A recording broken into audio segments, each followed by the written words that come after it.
Bad guys को इस mission पे भेजा जाता है जहाँ पे ये वापस से अपना ड्रेसअप चेंज करके पहुँचते हैं। स्नेक जब यहाँ पहुँचता है तो उसके सामने इतने सारे गिनी पिग थे और वो सारे के सारे गिनी पिग्स को खाना चाहता था। जब वुल्फ की टीम यहाँ पे पहुँचती है तो वो देखते हैं कि स्नेक ने तो सारे गिनी पिग्स को खा लिया है। फिर वुल्फ अपने दोस्त की और बाकी गिनी पिग्स की मदद करता है। वो अपने स्नेक दोस्त के पेट में से सारे गिनी पिग्स को बाहर निकालता है और अब ये गिनी पिग्स देखते ही देखते भागने लगते हैं। पुलिस वाले और फॉक्सी भी यही थे जिन्हें पता चलता है कि बैड गाइज की टीम ने तो सारा प्रोग्राम ही खराब कर दिया। इस गलती के चक्कर में ये आपस में ही झगड़ा करने लगते हैं। बाकी सबको तो जेल में डाला जाने ही वाला था, लेकिन वुल्फ को छोड़ दिया जाता है। फॉक्सी कहती है कि मैं तुम्हें जानती हूँ, हो सकता है कि तुम बदलने की कोशिश करो। वुल्फ को अब लगने लगा था कि शायद उसे सुधर जाना चाहिए। वो बाहर आता है और तभी उसे पेड़ के ऊपर एक बिल्ली दिखाई देती है। वुल्फ को शायद चढ़ना नहीं आता था, फिर भी वह बिना सोचे समझे पेड़ के ऊपर चढ़ जाता है और उस बिल्ली को उठा के नीचे ले आता है। इतनी ही देर में प्रोफेसर ने उसका ये वीडियो भी बना लिया था। वो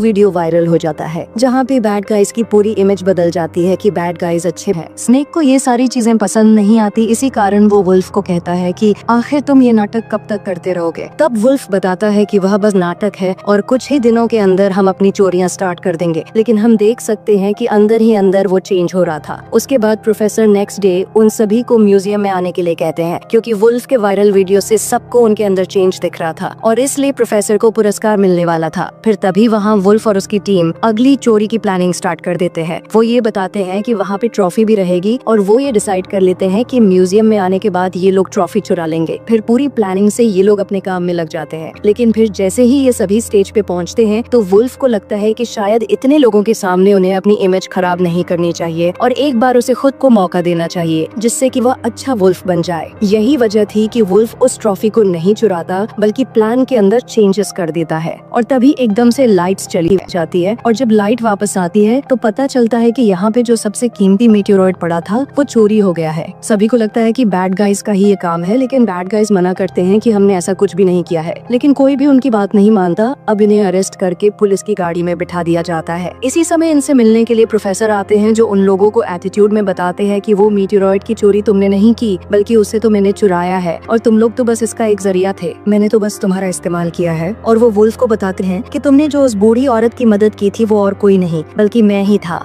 और ये सब मेरा चाल था जिसमें तुम सब फंस गए। फिर वो उन पर हंसता है और उन्हें जेल में बंद होने के लिए छोड़ देता है। उसके बाद बैड गाइज की टीम को शहर से बहुत दूर एक आइलैंड पे बंद कर दिया जाता है। फिर सीन चेंज होता है और जब बैड गाइज की टीम यहाँ से जा रही थी तो वुल्फ ने फॉक्सी को एक मैप दे दिया था। उस मैप के अंदर बैड गाइज ने अपने अड्डे के बारे में बताया था। फॉक्सी जब वहाँ पहुँचती है तो उसे पूरा घर सोना चांदी पैसों से भरा हुआ दिखाई देता है। फॉक्सी को पता चलता है कि वुल्फ के पास तो पहले से ही बहुत सारा सोना था, आखिर वो ट्रॉफी क्यों चुराएगा और उसने तो सारी चीजें खर्च भी नहीं करी है। इसका मतलब है कि वुल्फ एक अच्छा इंसान है, उसे बेमतलब के अंदर अरेस्ट किया गया है। फिर हम देखते हैं दूसरी तरफ जेल के अंदर बैड गाइज की टीम आपस में झगड़ा करने लगती है। स्नेक वुल्फ के ऊपर गुस्सा करता है कि ये सब कुछ तुम्हारे कारण हुआ है, तुम्हें बस अच्छा इंसान बनना था। इसी चक्कर में आज हम सब जेल के अंदर आ गए। ये दोनों ही बुरी तरीके से लड़ना शुरू कर देते हैं। पुलिस वाले भी इन दोनों को अलग नहीं कर पाते। लेकिन तभी यहाँ पे कोई सुपर हीरो की तरह एंट्री लेता है जो कि सारे पुलिस वालों को बंद कर देता है। मास्क हटाने पे पता चलता है कि वो फॉक्सी थी। फिर फॉक्सी इस बात को रिवील करती है कि आज से कई सालों पहले वो भी चोरियां किया करती थी, लेकिन जब एक दिन वो अपने लाइफ की सबसे बड़ी चोरी करने वाली थी तब उसे लगा कि शायद अब उसे चोरी छोड़ देनी चाहिए, जिसके बाद से फॉक्सी ने अपना रास्ता बदल दिया और वो लोगों की मदद करने लगी। फॉक्सी बैड गाइज की टीम को इस आइलैंड पे बने हुए जेल से बाहर ले आती है और वो ये भी बताती है कि मुझे पता है प्रोफेसर ने ही चोरी करी है और मुझे तुमसे मदद चाहिए, तुम सब लोग मेरी मदद करो प्रोफेसर को पकड़ने में। वुल्फ को बिलीव था कि फॉक्सी जो भी कह रही है वो बिल्कुल ठीक कह रही है, लेकिन वुल्फ की टीम वाले गुस्सा हो रखे थे कि वुल्फ और फॉक्सी के चक्कर में ही ये लोग जेल के अंदर पहुंचे हैं, तो ये अब फॉक्सी की मदद बिल्कुल नहीं करेंगे। इसी के कारण सब यहाँ से चले जाते हैं, लेकिन वुल्फ फॉक्सी का साथ नहीं छोड़ता। फिर जब ये सभी अपने अड्डे पे पहुँचते हैं तो इन्हें पता चलता है कि पूरा घर तो खाली हो गया है। इसका मतलब है कि वुल्फ ने हमें धोखा दिया है, उसने हमारे खजान के बारे में सबको बता दिया और अब हमारे पास में कोई भी सामान नहीं बचा।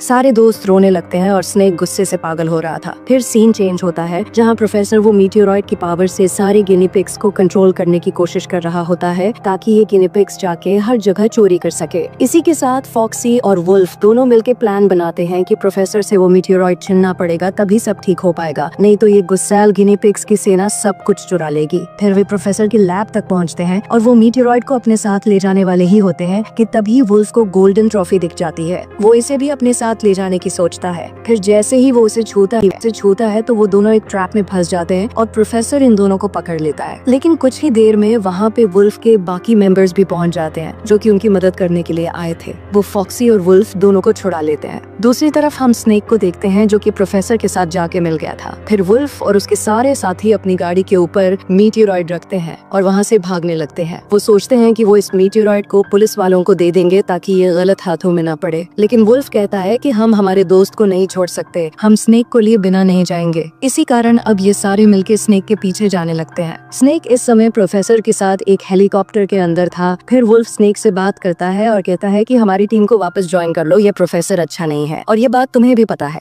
लेकिन स्नेक था जो बात मानता ही नहीं है। फिर हम देखते हैं कि प्रोफेसर मीटियोरॉइड की पावर से सारे गिनी पिग्स को इनके पीछे लगा देता है। वुल्फ जैसे तैसे फुल स्पीड से गाड़ी चलाता है और वहाँ से बाहर आ जाता है। प्रोफेसर का काम तो हो चुका था और अब उसे स्नेक की जरूरत नहीं थी। इसी के कारण वो स्नेक को नीचे गिराती है। स्नेक को पता चलता है कि प्रोफेसर ने उसे धोखा दिया है। फिर जब वुल्फ ये देखता है कि स्नेक ऑलमोस्ट गिरने ही वाला है, इसी दौरान वो बिना अपनी गाड़ी की चिंता किए स्नेक को बचाने के लिए कार से एक बहुत बड़ी जंप लगाता है। इसी समय कार नीचे गिरने ही वाली थी और कार के नीचे गिरते ही एक बहुत बड़ा ब्लास्ट होता है। लेकिन वुल्फ अपने गैजेट की मदद से सबको बचा लेता है और प्रोफेसर के हेलीकॉप्टर को भी डैमेज कर देता है, जिससे उसका कंट्रोलर भी टूट जाता है। इसी कारण सारा सिस्टम बंद हो जाता है और पिग्स के ऊपर असर होना बंद हो जाता है। फिर सभी गिनी पिग्स वहाँ से जाने लगते हैं। उस वक्त तक वहाँ पे पुलिस भी पहुँच जाती है, जिन्हें लगता है कि इन सब के पीछे बैड गाइज हैं। इसी कारण वो उन्हें अरेस्ट करने वाले ही थे कि फॉक्सी उन्हें आके समझाती है कि चोरी इस बार इन्होंने नहीं की है, बल्कि ये सब कुछ तो प्रोफेसर का काम था। लेकिन बैड गाइज यहाँ पे आके सरेंडर कर देते हैं। फिर वहाँ प्रोफेसर आ जाते हैं जो कि यहाँ पे इंटरव्यू देने लगते हैं कि सिर्फ एक वही है जिन्होंने इस मीटियोरॉइड को बचाया है, नहीं तो बैड गाइज तो इस मीटियोरॉइड को बर्बाद कर देते। लेकिन पुलिस वालों को पता चलता है कि प्रोफेसर जो भी बोल रहा है वो झूठ है, क्योंकि मीटियोरॉइड तो सिर्फ और सिर्फ एक लैंप की लाइट की वजह से चल रहा था। और तभी हमें पता चलता है कि असल में ये सब कुछ स्नेक ने किया था। उसने मीटियोरॉइड को लैंप के अंदर बदल दिया था ताकि वो प्रोफेसर से बचाया जा सके। और फिर तभी स्नेक असली मीटियोरॉइड को भी रिमोट की मदद से ब्लास्ट कर देता है ताकि कोई भी उसका मिसयूज ना कर सके। अब प्रोफेसर की सच्चाई सबके सामने आ जाती है। प्रोफेसर को पकड़ लिया जाता है और बैड गाइज को भी उनके किए गए चोरियों के लिए 1 साल के लिए जेल में डाल दिया जाता है। फिर कहानी 1 साल बाद शिफ्ट होती है जहाँ सारे बैड गाइज अब आजाद हो चुके थे, जिसके बाद में ये लोग फॉक्सी से मिलने के लिए जाते हैं और इसी के साथ अब एक नई लाइफ स्टार्ट करते हैं। और इसी के साथ ये कहानी यहीं पे खत्म हो जाती है। दोस्तों, द बैड गाइज मूवी हमें सिखाती है कि हर किसी के अंदर बदलाव की ताकत होती है। दुनिया हमें जैसा मानती है हम वैसे नहीं बनते, बल्कि हम अपनी पहचान खुद चुन सकते हैं। अच्छा